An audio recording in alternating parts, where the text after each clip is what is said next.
Mas okay nga ba mag-drive ng EV kaysa sa isang traditional gasoline or diesel kapag gusto niyo magkaroon ng isang transport business? Well, today we have Sir Motolex to answer that question for us kasi nag-shift siya from traditional taxis and TNVS to driving for Green GSM. So matanong natin dito, sir, no? Mas okay nga ba talaga ang EV compared sa IC? At the same time, kumusta naman yung earnings nyo? Like, compared to those traditional methods before, and mas marami or mas konti ba yung nagiging trips nyo on a day-to-day basis? Personal experience ko, siyempre mas okay yung sa EV kasi nga walang binabayarang, hindi ako nagagasolina. So before, ilang biyahe. So after nung kumita ka ng konti, kailangan pang maggasolina. Unlike sa EV, dahil nga may pre-charge tayo, so imbis na ipang gasolina ko, nasa-save ko na para sa family ko. Okay, tapos sir, ngayon nagda-drive kayo ng EV, no?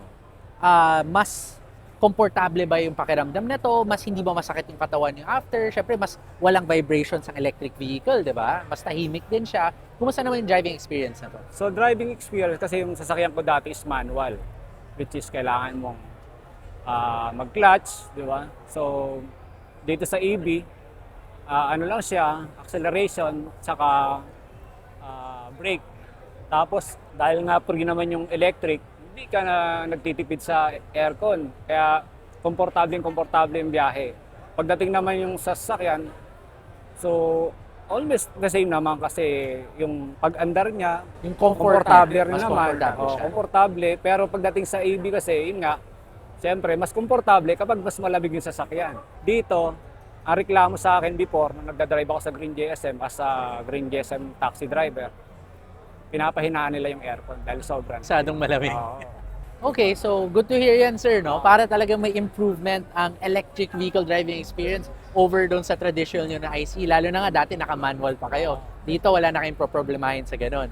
So, ganun lang, no? So, Sir Motolex dito, it seems like he enjoyed talaga yung upgrade niya into driving for Green GSM, into driving these electric vehicles instead of the traditional cars.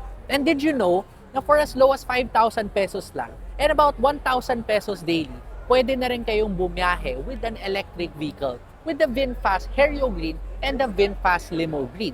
At isa pa, di ba? Sabi ni Sir kanina, free ang charging, totoo yan. Free ang charging until March 2029.